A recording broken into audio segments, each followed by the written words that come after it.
በስመ አብ ወወልድ ወመንፈስ ቅዱስ አሐዱ አምላክ አሜን።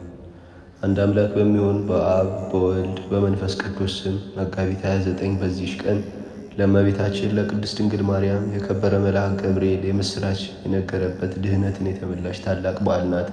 በዚህም የከበረ ወንጌል ምስክር ሆኗል እንዲህ ሲል። ኤልሳቤጥ ከጸነሰች በኋላ በስድስተኛው ወር መልአኩ ገብርኤል የገሊላ ክፍል የሆነች ናዝሬት ወደምትባል አገር ከዳዊት ወገን ለዮሴፍ ለሚባል ሰው ወደ ታጨች ወደ አንዲት ድንግል ከእግዚአብሔር ዘንድ ተላከ። የድንግሊቱም ስም ማርያም ነው። መልአኩም ወደ እርሷ ገብቶ ደስተኛ የሆንሽ ደስ ይበልሽ፣ ጸጋን የተመላሽ ሆይ እግዚአብሔር ከአንቺ ጋር ነው፣ አንቺ ከሴቶች ተለይተሽ የተባረክሽ ነሽ አላት። እርሷም አይታ ከንግግሩ የተነሳ ደንግጣ እንዴት እንዲህ ያለ ሰላምታ ይቀበሏል ብላ አሰበች። መልአኩም እንዲህ አላት፣ ማርያም ሆይ አትፍሪ፣ በእግዚአብሔር ዘንድ ባለሟልነትን አግኝተሻልና። እነሆ ጸንሻለሽ፣ ወንድ ልጅም ትወልጃለሽ፣ ስሙንም ኢየሱስ ትዪዋለሽ። እርሱ ታላቅ ነው፣ የልዑል እግዚአብሔርም ልጅ ይባላል። እግዚአብሔር አምላክም የዳዊት የአባቱን ዙፋን ይሰጠዋል፣ ለያዕቆብ ወገን ለዘላለሙ ነግሶ ይኖራል፣ የመንግሥቱም ፍጻሜ የለውም። ማርያምም መልአኩን ወንድ ሳላውቅ ይህ እንደምን ይሆናል አለችው። መልአኩም መልሶ እንዲህ አላት፣ መንፈስ ቅዱስ መጥቶ ያድርብሻል፣ የልዑል ኃይልም ያጸናሻል። ከአንቺ የሚወለደው ከሦስቱ አካል አንዱ የልዑል እግዚአብሔር ልጅ ይባላል። እነሆ ዘመድሽ ኤልሳቤጥም እርሷ ደግሞ በእርጅናዋ ጸንሳለች፣ ወንድ ልጅም አገኘች። ለእርሷም መካን ትባል ለነበረችው ይህ ስድስተኛው ወር ነው፣ ለእግዚአብሔር የሚሳነው ነገር የለምና። ማርያምም እነሆኝ የእግዚአብሔር አገልጋይ፣ እንደ ቃል ይሁንልኝ አለችው። ያንን ጊዜም ድንግል ስትሆን ረቂቅ ጽንስን ተቀበለች። የእግዚአብሔር አካላዊ ቃል ወልድ ዋህድ ለኩነተ ሥጋ ወርዷልና። ይህም አንድ ባህሪ አንድ ሕልውና ሲሆን ከሦስቱ አካላት አንዱ ነው። ከዓለም መፈጠር አስቀድሞ የነበረ በማይመረመር ድንቅ በሆነ ተዋሂዶ እንዴትም እንደሆነ በማይታወቅ በቅድስት ድንግል ማርያም ማኅፀን አደረ፣ ጽንስ ሆኖ ኖረ። በዚያን ጊዜም የኋላ ኋላ መለየት ከቶ የሌለውን ፍጹም ሰውነት ተነስቶ ተዋህደ። መለኮቱ ከትስብእቱ ጋር ያለመለያየት አንድ ሆኗልና። ይህችም ዕለት የበዓላት ሁሉ በኩር ናት፣ በእርሷም የዓለም ድኅነት ተጀምሯልና። ለጌታችን ኢየሱስ ክርስቶስም ከቸር አባቱና ይቅር ባይ ከሆነ መንፈስ ቅዱስ ጋር ክብር ምስጋና ለዘላለም ይሁን አሜን። በዚህችም ቀን ደግሞ በመድኃኒታችን በከበረችና ልዩ በሆነች ትንሣኤው የዓለም ድኅነት ሆነ። በረቀቀ ጥበቡ 33 ዓመት ያህል በምድር ላይ ሥራውን ሰርቶ በፈጸመ ጊዜ በፈቃዱ ሕማማተ መስቀልን ተቀብሎ ሙቶ ከተቀበረ በኋላ በሦስተኛው በዚህች ቀን በ29 ከሙታን ተለይቶ ተነስቷልና። በዚህች ቀን አስቀድሞ ደጅ ለሚጠኑት ለዓለም ላሉ ሰዎች ሰው በመሆኑ ድኅነታቸውን አበሰራቸው። እንዲሁም ደግሞ በዚህች ዕለት ከሲኦል በመዳን ሙታንና ሕያዋን ደስ አላቸው። በዚህም በጌታችንና በመድኃኒታችን ኢየሱስ ክርስቶስ በሥጋ መነሳታቸውን አረጋገጡ። የከበረ ጳውሎስ በመነሳቱ ክርስቶስ የሙታን በኩር የሆነ እንዳለ እርሱ ለሙታን በኩራቸው ነውና፣ ለእርሱም ክብር ምስጋና ለዘላለም ይሁን አሜን። በዚህችም ቀን የከበረ ሐዋርያ ጳውሎስ እልዋሪቆን ከምትባል አገር ደርሶ አስተማረ። ይህችም የምድር ዳርቻ ናት። ራሱ ቅዱስ ጳውሎስ እንዲህ አለ፣ ከዚያም በእግዚአብሔር መልአክ ትእዛዝ ወደዚያች አገር ሄድኩ። አገሪቱም እንደ ሮሜ አምሳል ታላቅ የሆነች እጅግ ውብ ናት፣ ፍሬዋም የበዛ ነው። በውስጡ የሚታለፍበት ስሙ ገርጋ የሚባል ባህር ግን አግድመቱ 30 ዓመት 300 ምዕራፍ ነው። መጋቢት 27 ቀንም በመጀመሪያ ከዚያ ከባህሩ ዳርቻ ደረሱ። ለሀገሩም ሰዎች በዓላቸው ነበር። የጽጌረዳ አክሊልም እየታቱ በጣዖቶቻቸው ራስ ላይ ያኖራሉ።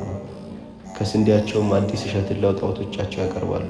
የአገር ጠባቂ የሚሉትም በጠልሰም የተቀረጸም ስዕል በአገሩ ቅጽር ላይ ተደርጓል። በዚያች ሀገር የሚመጣ እንግዳ ሰው ሲያይ በላዩ ያደረ ርኩስ መንፈስ በታላቅ ድምፅ ይጮኻል። የሀገር ሰዎችም የዚያን ጠልሰም ጨዋቱን በሚሰሙ ጊዜ ወደ ሀገራቸው የመጣውን እንግዳ መጥተው ይገድሉታል። ሕጋቸው እንዲህ ነውና ወደ ሀገራቸው ይገባ ዘንድ ማንንም በአይተው አይሰናብቱም። እኔም ወደዚያች ሀገር ደርሼ ወደ ባህሩ በቀረብኩ ጊዜ ያ ጠልሰም እነሆ እንግዳ ወደ አንተ ደረሰ ብሎ በሀገራቸው ቋንቋ ጮኸ። የሀገር ሰዎችም ድምፁን ሰምተው ከንጉሳቸው ጋር ብዙ ሰራዊት መጡ። በዚያን ጊዜ ስለ በዓላቸው ተሰብስበው ነበርና ፈለጉኝ። እኔ ግን ባየኋቸው ጊዜ ሸሽቼ ቀበሮችና የአሽኮኮች መሸሻ ወደ ሆነ ዋሻ ገባሁ። ከዚያም ገብቼ በረሃብና በጥማት ስለተሰቃየው አለቀስኩ። በዚያን ቀን የፀሐይ ትኩሳት ከመጽናቱ የተነሳ ሐሩር ሆኖ ነበርና በዚያም እስከ ሌሊት ቆይቼ ከዚያ ወጥቼ ከባሕሩ ውሃ ጠጣሁ። ቁሜም ወደ ጌታ ኢየሱስ ክርስቶስም ጸለይኩ። ንጋትም በሆነ ጊዜ ከዚያ ዋሻ ወጥቼ ወደ ሀገር ለመግባት ፈለግኩ። ያ ጠልሰም አሁንም መምጣቴን እያጋለጠ ሁለተኛ እንደ ታላቅ ነጎድጓድ ጮኸ። ለባህሩም ልማድ አለው። ጠልሰሙ በሚጮህ ጊዜ ይታወካል፣ ማዕበሉም ይነሳል። ያን ጊዜም የሀገር ሰዎች ሊገድሉኝ መጡ። ከሩቅ ባያቸውም ጊዜ ፈራሁ። እንደ ቀድሞ በዚያን ዋሻ ደግሜ ተሸሸኩ። ጌታ ክርስቶስንም እለምነው ዘንድ ጀመርኩ። በአባት ጴጥሮስም ጸሎት ተማጸንኩ። በወንድሞቼ በሐዋርያትም ጸሎት ይልቁንም ንጽሕት ድንግል በሆነች በብርሃን እናት በእመቤታችን ማርያም በአማላጅነቷ ተማጸንኩ። በሌሊቱ ርዝመት ሁሉ ስጸልይ አደርኩ። በነጋም ጊዜ ወደ ባህሩ ዳር ወጣሁ። ያም ጠልሰም እንደ ልማዱ ጮኸ። ተራራዎችም እስኪናወጹ ጩኸቱ አበዛ። የባሕሩም ማዕበል ታወከ፣ ውኃውም እንደ ደም ሆነ። የአገሩም ሰዎች ከሰራዊቶቻቸው ጋር እንደ ቀድሞው ወጡ። ባህሩም መርከቦችን ተመላ። እኔም ልሰወር ሮጥሁ። በዚያን ጊዜም የብርሃን እናት እመቤታችን ድንግል ማርያምን በባሕሩ ላይ ቆማ አየኋት። ጳውሎስ ሆይ ወዴት ትሸሻለህ? አምላክ ክርስቶስ እንዲህ እንድትሸሽ አዘዘህን? እርሱ ራሱ ሥጋችሁን የሚገድሉትን አትፍሯቸው፣ ነፍሳችሁን ግን መግደል አይችሉምና ያለ አይደለምን? አንተም በቦታ ጸንተህ ቁም፣ እኔም ከአንተ ጋር አለሁ፣ እጄንም ከአንተ አላርቅም። በርታ ጠንክርም። የዚህችን አገር ሰዎች ሁሉንም በዚህ የባሕር ውኃ እንደምታጠምቃቸው እወቅ። በእጅህም አምነው ሙታን በሚነሱባት ዕለት ዕድላቸው ከአንተ ጋር ይሆናል። ባሕሩም ቃልህን ሰምቶ ይታዘዝሃል አለች። ምሕረትንና ርኅራኄን የተመላች እመቤቴ የብርሃን እናት ድንግል ማርያም ይህን ስትናገረኝ እነሆ በእጃቸው የጦር መሣሪያ የያዙ ኃይለኞች ሰዎችን የተመሉ መርከቦችን በቅርብ አየኋቸው። እጅግም ፈራሁ። እመቤቴ ማርያምም ተሰወረችኝ። ነገር ግን ከደመና ውስጥ ጳውሎስ ሆይ ሰዎችን አጥምቅ፣ ማጥመቅንም አታቋርጥ የሚለኝን ቃል እሰማ ነበር። እኔም በታላቅ ቃል ፈጣሪ ሆይ ይህን የባሕር ውኃ ለእሊህ ለተጣሉ በጎች ሰይጣንም ለማረካቸው ጥምቀትን አድርገው ጌቴ ኢየሱስ ክርስቶስ ሆይ በዚህ ባሕር ጥምቀት እሊህን ሰዎች በሦስትነት ስሞች የልጅነትን ክብር የሚቀበሉ አድርጋቸው በማለት አሰምቼ ተናገርኩ። እንግዲህም ይህን እያልኩ ከባሕሩ ውኃ ዘግኜ ሰዎች ባሉባቸው መርከቦች በላያቸው ረጨሁት። የሰዎቹም ቁጥራቸው 150 ሺህ ነው። እኔ በወዳለሁበት የባሕር ዳር በደረሱ ጊዜ ከመርከባቸው ወጥተው ፈለጉኝ። እኔም እመቤቴ የብርሃን እናት እንዳዘዘችኝ በፊታቸው ቆምኩ። በረድኤቷ ተማምኛለሁና አልፈራሁም። ባዩኝም ጊዜ ሁሉም በፊቴ ሰገዱ። በአንድም ቃል ቅዱስ ጳውሎስ ሆይ ፍቅር፣ አንድነት ለአንተ ይሁን። ወደ አንተ ከመድረሳችን በፊት በመርከባችን ውስጥ እያለን እኛ ያየነውን አየህን አሉ። እኔም አዲስ የተወለዳችሁ ልጆች ምን አያችሁ አልኋቸው። የሰማይ ደጆች ተከፍተው የቀኝ እጅ እንደ እሳት ነበልባል ተዘርግታ አየን። ደግሞ የፊቷ ብርሃን ከፀሐይ 7 እጅ የሚበራ ሴት አየን።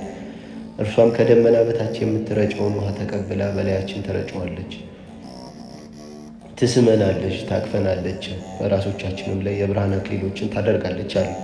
ይህንንም በሰማው ጊዜ ፈጽሞ ደስ አለኝ። በስሙ በምንሠራው ሥራ ሁሉ እግዚአብሔር ከእኛ ጋር እንዳለ ተረዳው። ከዚህም በኋላ ሌሎች መርከቦች መጡ። ኃይለኞች ሰዎችን ከጦር መሣሪያ ጋር የተመሉ ናቸው። እንዲህም እያሉ ዛቱብኝ። አንተ ሥራየኛ ጥበበኞች ሕርምስና በሊኒዮስ ታምራት የሚያደርጉባቸው የጠልሰም መጻሕፍቶች ከእኛ ጋር እንዳሉ እወቅ በማለት እኔም ቸር ፈጣሪ ወይ የቀደሙትን በጎች ይቅር እንዳልካቸውና በውስጣቸው ኃይልን እንደገለጥክ ለእነዚህም እንዲሁ ኃይልን ግለጥ፣ ይቅርም በላቸዋል። ከዚያም በኋላ ከባሕር ውኃ ዘግኜ በላያቸው ረጨው። ይህ ውኃ በአብ በወልድ በመንፈስ ቅዱስ ስም ጥምቀትን ይሁናችሁ አልኩ። ወዲያውኑ መርከቦች ከባሕሩ ዳር ደረሱ። ሁሉም ሰዎች ከመርከብ ወጥተው በፊቴ ሰገዱ። የቸር አምላክ ሐዋርያው ቅዱስ ጳውሎስ ሆይ እናመሰግንሃለን አሉ።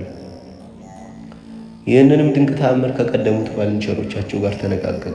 ዜናዬም በዚያች አገር ንጉሥ ዘንድ ተሰማ። እርሱም ከሰራዊቱ ጋር ተነሳ። በመርከቦችም ተጭነው ወደ እኔ መጡ። እኔም ዓይኖቼን ወደ ሰማይ አቅንቼ የፈጣሪዬን ስም ጠራው። ባሕሯንም በመስቀል ምልክት አማተብኩባት። እንዲህም አልኳት፣ አንቺ ባሕር በእግዚአብሔር ልጅ በጌቴ ኢየሱስ ክርስቶስ ስም ትከፈይ ዘንድ አዝሻለሁ። ምድሩም ይገለጥ፣ መርከቦችም በየብስ ውስጥ ይቆሙ። ነገሬንም ሳልጨርስ ባሕሯ ተከፈለች። በውስጧም 13 ጎዳናዎች ተገለጡ። መርከቦችም ውኃ በሌለው ምድር ላይ ቆሙ። ይህንንም አይተው ሰይፎቻቸውን መዘዙ። እንጨቶችም ሆነው አገኟቸው። እኔም ከባሕር ውኃ ዘግኜ በስመ አብ በስመ ወልድ በስመ መንፈስ ቅዱስ እያልኩ በላያቸው ረጨ። በዚያን ጊዜ እሊያ መርከቦች ነፋስ ተሸክሟቸው ያለ ውኃ ከምድር ከፍ ከፍ ብለው ተጓዙ። ሰዎችም ከውስጣቸው ወጥተው ወደ እኔ መጥተው ሰገዱ። ከእርሳቸውም የቀደሙ ሰዎች ሰላምታ እንዳቀረቡልኝ ንጉሡም ከሀገር ሰዎች ሁሉ ጋር በፊቴ ሰገደ። ከዚህም በኋላ ከእርሳቸው ጋር ወሰዱ። ወደ ከተማውም በደረቅ ያለ መርከብ ገባን። በምኩራባቸውም ውስጥ በጽጌረዳ አክሊል ጣዖቶቻቸው ተከልለው የስንዴ እሸትም እንደ መሥዋዕት ሆኖ ተጥሎ አየሁ። ይህንንም አይቼ እጅግ አዘንኩ። የሀገር ሰዎችም ክቡር መምህር ሆይ በዚህች ዕለት ለአማልክት በዓል የምናደርግበት እንደነበረ እወቅ። አሁን አንተ ለማን ታዘናለህ? ለአብ እናድርገውን? ወይም በወልድ ስም ወይም በመንፈስ ቅዱስ ስም በስማቸው ያጠመቅከን ስለሆነ አሉ። እኔም እግዚአብሔርን ያመልኩት ዘንድ የሚገባቸውን ሃይማኖትን አስተማርኳቸው። መጽሐፍትንም በእጅ የጻፍኩላቸው። በአማላጅነቷ ከርኩስ ሰይጣን ተገዥነት ስለዳኑ ያንን በዓል የብርሃን እናት በሆነች በእመቤታችን በድንግል ማርያም ስም እንዲያደርጉ ታዘዝኳቸው። ዕለቱም የእግዚአብሔርን ልጅ እንደምትጸንሰውና በሥጋ እንደምትወልደው የመላእክት አለቃ ቅዱስ ገብርኤል ያበሰረበት ስለሆነ እኔም አምላኬ ትምህርትን አስተማርኳቸው። በቀናች ሃይማኖትም እንዲጸኑ አደረግኳቸው። ውሃው በተከፈለበትም ላይ በእመቤታችን በድንግል ማርያም ስም ታላቅ ቤተ ክርስቲያን እንዲሰሩ አዘዝኳቸው። በክብር ባለቤት በጌታችን ኢየሱስ ክርስቶስ ስም ድንቆች የሆኑ ብዙ ተአምራቶችንም አደረግኩላቸው። ከዚያም በኋላ ከእነርሱ ዘንድ ወጥቼ የመጣው ለእግዚአብሔር ምስጋና ይሁን። የአባታችን የሐዋርያ ጳውሎስ በረከቱም በላያችን ላይ ይደር ለዘላለሙ አሜን። ዘአቅረብኩ ማኅሌተ አዘክርየ አእላፈ ለተጸምዱ ከዘልፈ ለላለ ወከፍ ዘንዴት የመጽሐፈ እንተረሰይ ከግዚኦ ጸሪቀ መበለት ኩፈ ምላቡ ሁላ ዘተርፈ ነቢያት ቅዱሳን ሐዋርያት ሰባኪያን ሰማዕታት ወጻድቃን ደናግል አድዮ መነኮሳት ሄራን ባርኩ ጉባኤ ዛቲ መካን እስከ አረጋዊ ሊቆኑ ሕፃን ለዘጻፎ በክርታስ ወለዛ ጻፎ ዘይደርስ ለዛ አልቦ ለዘተርጎሙ በልሳነ ሐዲስ ወለዘ ሰማ ቃሉ በእዝነ መንፈስ በጸሎተ ማርያም አራቂተ ኩሉ እምባይስ ህቡረ ይመሐረነ ኢየሱስ ክርስቶስ ህቡረ ይመሐረነ ኢየሱስ ክርስቶስ ህቡረ ይመሐረነ ኢየሱስ ክርስቶስ። አቤቱ አምላካችን ቅዱስ እግዚአብሔር በስንክሳር ካነበብናቸው ከቅዱሳኖቹ ረድኤት በረከትን ይከፍለን ዘንድ ቅዱስ ፈቃድ ይሁንልን።